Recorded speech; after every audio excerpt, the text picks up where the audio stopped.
പശ്ചിമബംഗാളിൽ ബുധനാഴ്ച നടക്കുന്ന അവസാനഘട്ട തെരഞ്ഞെടുപ്പിനുള്ള പരസ്യപ്രചാരണം ഇന്നവസാനിക്കും. 142 മണ്ഡലങ്ങളിലേക്കാണ് രണ്ടാം ഘട്ടം തെരഞ്ഞെടുപ്പ് നടക്കുന്നത്. തൃണമൂൽ കോൺഗ്രസിന്റെ ശക്തി കേന്ദ്രങ്ങളായ മണ്ഡലങ്ങളാണ് ഈ ഘട്ടത്തിൽ വിധിയെഴുതുന്നതിൽ ഏറിയ പങ്കെങ്കിലും. വോട്ടർ പട്ടിക പരിഷ്കരണത്തിന്റെ ആനുകൂല്യം ബിജെപി പ്രതീക്ഷിക്കുകയാണ്. കഴിഞ്ഞ ദിവസം നടന്ന അക്രമസംഭവങ്ങളുടെ പശ്ചാത്തലത്തിൽ തെരഞ്ഞെടുപ്പ് നടക്കുന്ന മണ്ഡലങ്ങളിൽ സുരക്ഷ കൂട്ടിയിട്ടുണ്ട്. ഹോസ്റ്റലിൽ അതിക്രമിച്ചു കയറി MBA വിദ്യാർത്ഥിനിയെ പീഡിപ്പിച്ച പലചരക്ക് വ്യാപാരി പിടിയിൽ. ഒഡീഷ തലസ്ഥാനമായ ഭുവനേശ്വറിലാണ് സംഭവം. ഗംഗാപത സ്വദേശി ദീപക് പ്രധാൻ 67 എന്നയാളെ പോലീസ് അറസ്റ്റ് ചെയ്തത്. ഹോസ്റ്റലിന് സമീപം പലചരക്ക് കട നടത്തുന്നയാളാണ് പ്രതി. ഏപ്രിൽ 24-നാണ് ഇയാൾ ഹോസ്റ്റലിനുള്ളിൽ അതിക്രമിച്ചു കയറി ഛത്തീസ്ഗഡ് സ്വദേശിയായ വിദ്യാർത്ഥിനിയെ ക്രൂരമായി പീഡിപ്പിച്ചത്. പെൺകുട്ടി നൽകിയ പരാതിയെ തുടർന്ന് നടത്തിയ അന്വേഷണത്തിലാണ് പ്രതി പിടിയിലായത്. അതീവ സുരക്ഷയുള്ള വനിതാ ഹോസ്റ്റലിൽ പുറത്തുനിന്നും ഒരാൾ എങ്ങനെ അതിക്രമിച്ചു കയറി എന്നതിനെക്കുറിച്ച് പോലീസ് അന്വേഷണം നടത്തിവരികയാണ്. യുവതിയെ വൈദ്യപരിശോധനയ്ക്ക് വിധേയയാക്കി. പശ്ചിമബംഗാൾ നിയമസഭാ തെരഞ്ഞെടുപ്പിനോടനുബന്ധിച്ച് TMC സർക്കാരിനെതിരെ രൂക്ഷ വിമർശനവുമായി പ്രധാനമന്ത്രി നരേന്ദ്രമോദി. ബംഗാളിലെ സ്ത്രീകൾ വഞ്ചിക്കപ്പെട്ടുവെന്നും BJP അധികാരത്തിൽ വന്നാൽ ഗുണ്ടകളെയും ബലാത്സംഗം ചെയ്യുന്നവരെയും നിയമത്തിനു മുന്നിൽ കൊണ്ടുവരുമെന്നും അദ്ദേഹം പ്രഖ്യാപിച്ചു. നോർത്ത് 24 പർഗനാസിലെ ബെങ്കാവോണിൽ നടന്ന പൊതുറാലിയെ അഭിസംബോധന ചെയ്ത് സംസാരിക്കുകയായിരുന്നു അദ്ദേഹം. സംസ്ഥാനത്ത് നിലനിൽക്കുന്നത് ജംഗൽ രാജാണെന്നും അതിന്റെ ഇരകൾ സ്ത്രീകളാണെന്നും മോദി കുറ്റപ്പെടുത്തി. വിവാഹ വാഗ്ദാനം നൽകി 9.35 കോടി രൂപ തട്ടിയെടുത്തെന്ന പരാതിയിൽ നടി അഷു റെഗി എന്നറിയപ്പെടുന്ന വെങ്കട്ട അശ്വിനി റെഡ്ഡിക്കും കുടുംബത്തിനുമെതിരെ കേസ്. ഹൈദരാബാദ് സെൻട്രൽ ക്രൈം സ്റ്റേഷനിലാണ് കേസെടുത്തത്. UK-യിൽ സോഫ്റ്റ്വെയർ എഞ്ചിനീയറായ യനുമല സത്യനാരായണമൂർത്തിയുടെ പരാതിയിലാണ് നടപടി. തന്റെ മകൻ ധർമ്മേന്ദ്രയെ വിവാഹം കഴിക്കാമെന്ന് വിശ്വസിപ്പിച്ച് നടി വൻ തുക കൈക്കലാക്കിയെന്നാണ് പരാതിയിൽ പറയുന്നത്. അമേരിക്കൻ പ്രസിഡന്റ് ഡൊണാൾഡ് ട്രംപിന്റെ അത്താഴ വിരുന്നിനിടെയുണ്ടായ വെടിവയ്പ് ലോകത്തെ ഞെട്ടിച്ചെങ്കിലും അതിനിടയിൽ നടന്ന മറ്റൊരു സംഭവമാണ് ഇപ്പോൾ സോഷ്യൽ മീഡിയയിൽ ചർച്ചയാകുന്നത്. വെടിയൊച്ച കേട്ട് ആളുകൾ പരിഭ്രാന്തരായി ഓടുന്നതിനിടെ മേശപ്പുറത്തിരുന്ന മദ്യക്കുപ്പികൾ ബാഗിലാക്കി കടന്നുകളയുന്ന മാധ്യമപ്രവർത്തകരുടെ ദൃശ്യങ്ങളാണ് വൈറലായിരിക്കുന്നത്. വൈറ്റ് ഹൌസ് കറസ്പോണ്ടൻസ് അസോസിയേഷൻ സംഘടിപ്പിച്ച വാർഷിക അത്താഴവിരുന്നിനിടെയായിരുന്നു വെടിവയ്പുണ്ടായത്. ട്രംപ് വേദിയിലിരിക്കെയാണ് വെടിയൊച്ച മുഴങ്ങിയത്. മിനിറ്റുകൾക്കകം സുരക്ഷാ ഉദ്യോഗസ്ഥർ ട്രംപിനെ സുരക്ഷിത സ്ഥാനത്തേക്ക് മാറ്റി. എന്നാൽ ഹാളിനുള്ളിൽ ബഹളം പുകയുന്നതിനിടെ ചില മാധ്യമപ്രവർത്തകർ തങ്ങളുടെ മേശപ്പുറത്തിരുന്ന വൈൻ കുപ്പികളും മറ്റും ബാഗിലേക്ക് മാറ്റുന്നതാണ് ചർച്ചയായത്. സംഭവത്തിന്റെ വീഡിയോ പ്രചരിച്ചതോടെ മാധ്യമപ്രവർത്തകരുടെ പ്രവൃത്തിയെ പലരും വിമർശിച്ചു. ഇതിനെ മോഷണമെന്ന് വിളിക്കാൻ കഴിയില്ലെന്നാണ് ഒരു വിഭാഗത്തിന്റെ വാദം. പണം നൽകി ബുക്ക് ചെയ്ത ടിക്കറ്റിലെ ഭക്ഷണത്തിന്റെ ഭാഗമാണിതെന്നും തുറന്നുവച്ച കുപ്പികൾ കളയേണ്ടതില്ലെന്ന് കരുതിയാവാം അവരെടുത്തതെന്നും ഒരു വിഭാഗം വാദിച്ചു. എന്നാൽ ഒരു വശത്ത് വെടിയൊച്ചയും പരിഭ്രാന്തിയും നിലനിൽക്കുമ്പോൾ ഇത്തരം മോഷണങ്ങൾക്ക് സമയം കണ്ടെത്തിയത് അങ്ങേയറ്റം അപക്വമായ മനോഭാവമാണെന്നാണ് മറുവിഭാഗം വിമർശിക്കുന്നത്. വെടിവയ്പുമായി ബന്ധപ്പെട്ട് 31-കാരനായ കോൾ തോമസ് അലനെ സുരക്ഷാ ഉദ്യോഗസ്ഥർ പിടികൂടിയിട്ടുണ്ട്.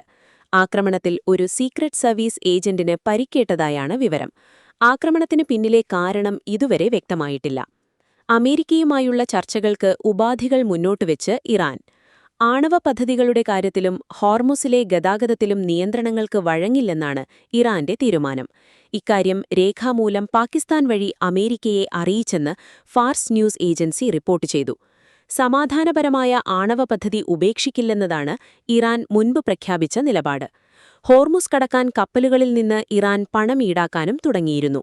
ഈ രണ്ട് കാര്യങ്ങളിലും വിട്ടുവീഴ്ചയ്ക്ക് ഇറാൻ തയ്യാറല്ലെന്നാണ് അറിയിച്ചിരിക്കുന്നത്.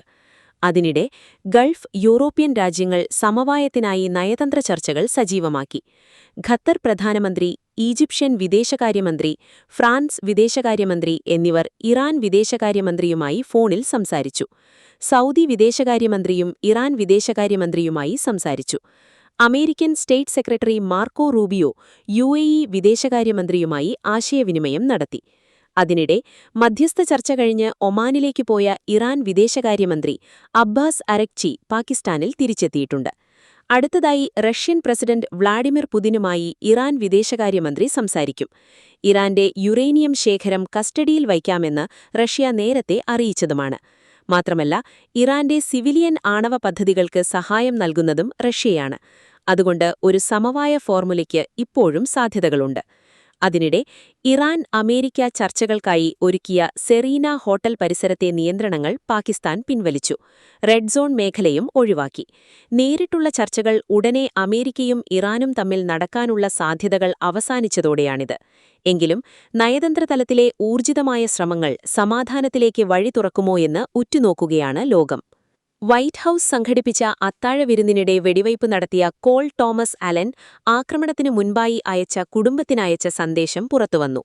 ട്രംപ് ഭരണകൂടത്തിലെ ഉന്നതരെ ലക്ഷ്യമിട്ടാണ് ഈ ആക്രമണം ആസൂത്രണം ചെയ്തതെന്നാണ് കുറിപ്പിൽ പറയുന്നത്. താൻ ഇറാനിയൻ ഏജന്റായിരുന്നെങ്കിൽ മാഡ്യൂസ് തോക്കുമായി അത്താഴവിരുന്ന് നടക്കുന്ന സ്ഥലത്ത് പ്രവേശിക്കാൻ കഴിയുമായിരുന്നുവെന്നും അക്രമി പരിഹസിച്ചു. സ്ഥലത്തെ സുരക്ഷാ വീഴ്ച ചൂണ്ടിക്കാട്ടിയാണ് അക്രമിയുടെ പരിഹാസം. പുറമേ നിന്നുള്ള പ്രതിഷേധിക്കാരെ മാത്രമാണ് സുരക്ഷാ ഉദ്യോഗസ്ഥർ ശ്രദ്ധിക്കുന്നതെന്നും ഒരു ദിവസം മുൻപേ ഹോട്ടലിൽ മുറിയെടുത്തവരെ ആരും സംശയിക്കുന്നില്ലെന്നും കോൾ തോമസ് അലൻ കുറിപ്പിൽ പറയുന്നു. കത്തിൽ ട്രംപിന്റെ പേരെടുത്ത് പറഞ്ഞ പരാമർശമില്ല. അതേസമയം ഒരു ബാലപീഡകന്റെയും ബലാത്സംഖിയുടെയും രാജ്യദ്രോഹിയുടെയും കുറ്റകൃത്യങ്ങളിൽ പങ്കാളിയാകാൻ താൻ ആഗ്രഹിക്കുന്നില്ല എന്ന് പ്രതി കുറിച്ചു. എപ്സ്റ്റീൻ ഫയലുകളുമായി ബന്ധപ്പെട്ട് ട്രംപിനെതിരെ ഉയർന്ന ആരോപണങ്ങളാണ് ഇവിടെ പരാമർശിക്കപ്പെട്ടതെന്ന് വിലയിരുത്തപ്പെടുന്നു. ട്രംപ് ഭരണകൂടത്തിലെ ഉന്നതർ മുതൽ താഴെത്തട്ടിലുള്ളവർ വരെ തന്റെ ലക്ഷ്യമാണെന്ന് അലൻ കത്തിൽ പറയുന്നുണ്ട്. എങ്കിലും FBI ഡയറക്ടർ കാഷ് പട്ടേലിനെ ലിസ്റ്റിൽ നിന്നും ഒഴിവാക്കിയെന്നും പറഞ്ഞു. അതെന്തുകൊണ്ടാണ് എന്ന് പറഞ്ഞിട്ടില്ല. തന്റെ ആക്രമണത്തിൽ സാധാരണക്കാർക്ക് പരിക്കേൽക്കുന്നത് ഒഴിവാക്കാൻ ബുള്ളറ്റുകൾക്ക് പകരം ബക്ക്ഷോട്ട് ഉപയോഗിക്കാനാണ് ഉദ്ദേശിക്കുന്നതെന്നും എന്നാൽ ലക്ഷ്യത്തിലെത്താൻ അത്യാവശ്യമാണെങ്കിൽ ആരെയും വെടിവയ്ക്കാൻ മടിക്കില്ലെന്നും അക്രമി കുറിച്ചു. ക്രിസ്ത്യാനികളോടുള്ള വെറുപ്പ് ഇയാളുടെ എഴുത്തുകളിൽ പ്രകടമാണെന്ന് പ്രസിഡന്റ് ട്രംപ് നേരത്തെ വെളിപ്പെടുത്തിയിരുന്നു. ഒരു കരണ തടിക്കുമ്പോൾ അടുത്ത കരണം കാണിച്ചുകൊടുക്കുന്നത് അക്രമികൾക്ക് കൂട്ടുനിൽക്കുന്നതിന് തുല്യമാണെന്ന വാദവും അക്രമി കത്തിൽ മുന്നോട്ടുവച്ചു. അമേരിക്കയുടെ ഒരു വെടിവയ്പ് പരിശീലന കേന്ദ്രത്തിൽ പ്രതി പതിവായി പരിശീലനം നടത്തിയിരുന്നുവെന്ന് അന്വേഷണത്തിൽ തെളിഞ്ഞു. ക്യാപ് ടാക്ടിക്കൽ ഫയർ ആംസ് എന്ന സ്ഥാപനത്തിൽ നിന്നാണ് ഇയാൾ 2 കൈത്തോക്കുകളും ഒരു ഷോട്ട് ഗണ്ണും വാങ്ങിയത്. ആക്രമണത്തിന് തൊട്ടുമുൻപ് സന്ദേശം ലഭിച്ച ഉടനെ അലന്റെ സഹോദരൻ കണക്റ്റിക്കട്ടിലെ പോലീസിൽ വിവരം അറിയിച്ചു. ഹോട്ടലിലെ സുരക്ഷാ പരിശോധനകളെ കബളിപ്പിച്ച് അകത്തുകടന്ന അലനെ പരിപാടി നടക്കുന്ന മുറിയിലേക്ക് എത്തുന്നതിനു മുൻപ് തന്നെ അധികൃതർ പിടികൂടിയിരുന്നു. അലൻ പലപ്പോഴും രാഷ്ട്രീയമായി തീവ്രമായ പ്രസ്താവനകൾ നടത്താറുണ്ടെന്നും ആഗോള പ്രശ്നങ്ങൾ പരിഹരിക്കുന്നതിന് എന്തെങ്കിലും ചെയ്യണമെന്ന് ആഗ്രഹം പ്രകടിപ്പിക്കാറുണ്ടായിരുന്നുവെന്നും ഇയാളുടെ സഹോദരി പറഞ്ഞു. ഇയാൾ ഏതെങ്കിലും ഗ്രൂപ്പിന്റെ ഭാഗമാണോ എന്നതുൾപ്പെടെ ഫെഡറൽ ഏജൻസികൾ വിശദമായ അന്വേഷണം നടത്തുകയാണ്. ആഗോളതലത്തിൽ ആകെയുള്ള ജീവനക്കാരിൽ 10% പിരിച്ചുവിടുമെന്ന് Meta chief people officer Janelle Gale ജീവനക്കാർക്കയച്ച ഇന്റേണൽ മെമ്മോയിൽ അറിയിച്ചു. അതായത് മെയ് 20 മുതൽ മെറ്റയിൽ നിന്നും ഏകദേശം 8000 പേരെ പിരിച്ചുവിടുമെന്നാണ് അറിയിപ്പ്. ആർട്ടിഫിഷ്യൽ ഇന്റലിജൻസ് പദ്ധതികളിൽ വൻതോതിൽ നിക്ഷേപം നടത്തുന്നത് തുടരുന്നതിനോടൊപ്പം കാര്യക്ഷമത മെച്ചപ്പെടുത്തുന്നതിനു വേണ്ടിയാണ് ഈ കൂട്ടപ്പിരിച്ചുവിടലെന്നും കമ്പനി അറിയിച്ചു.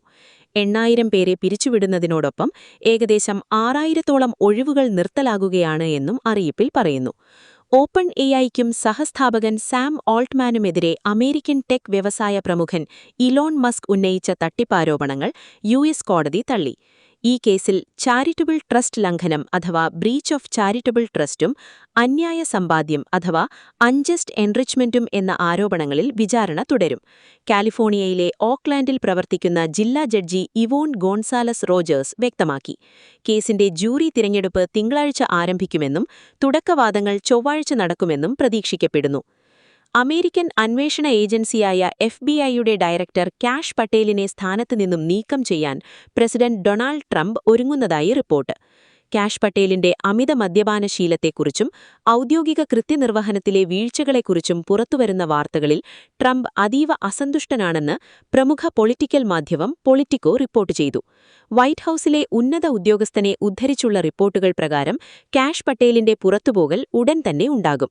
കാഷ് പട്ടേൽ മദ്യപിച്ചാകശനായി പലപ്പോഴും ഔദ്യോഗിക യോഗങ്ങളിൽ നിന്നും വിട്ടുനിൽക്കുകയും സുരക്ഷാ ഉദ്യോഗസ്ഥർക്ക് അദ്ദേഹത്തെ വിളിച്ചുണർത്താൻ പോലും പ്രയാസമാണെന്നും ദി അറ്റ്ലാന്റിക് മാഗസിൻ റിപ്പോർട്ട് ചെയ്തിരുന്നു.